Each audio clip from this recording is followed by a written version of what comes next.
બનાસકાંઠામાં એક ચોંકાવનારો કિસ્સો સામે આવ્યો। ઘટના છે પાલનપુરની કે જ્યાં પતિએ જ કર્યો પત્નીનો સોદો અને 50,000ની રકમ માટે પત્નીને પોતાના જ મિત્રોને વેચી દીધી। આરોપીને પત્ની પસંદ નહોતી અને સામાજિક રીતે છૂટાછેડા શક્ય ન હોવાથી પતિએ અત્યંત ઘૃણાસ્પદ કાવતરું રચ્યું।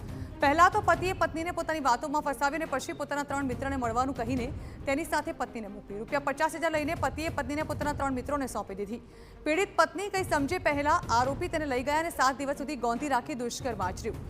બીજી તરફ પોતાની કરતૂત છુપાવવા માટે આરોપીએ પોતે જ પાલનપુર પશ્ચિમ પોલીસ મથકે પત્ની ગુમ થયાની ફરિયાદ નોંધાવી। બીજી તરફ આરોપીના 3 મિત્રોએ બીજી વાર લગ્નના બહાને મહિલાનો 3.50 લાખમાં સોદો કર્યો હતો।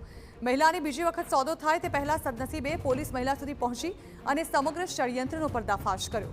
પોલીસે પતિ સહિત 6 આરોપીની ધરપકડ કરી વધુ તપાસ હાથ ધરી છે।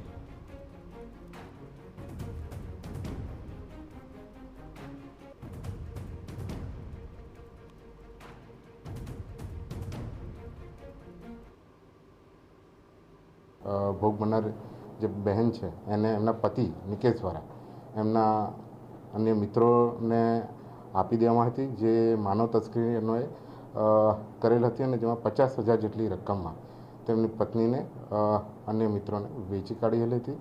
જે બાબતે પાલનપુર પશ્ચિમ દ્વારા પોલીસ દ્વારા જે ભોગ બનનાર પીડિત બહેન છે એમને કાયદાકીય જ્ઞાન બી આપવામાં આવ્યું હતું અને એમને કોન્ફિડન્સ આપવામાં આવ્યો કે આ બાબતે પોલીસ હંમેશા એમની સુરક્ષા માટે તત્પર છે અને એમને વિશ્વાસ આપીને અહીંયા પાલનપુર પશ્ચિમમાં એ બાબતે ગુનો દાખલ કરવામાં આવ્યો।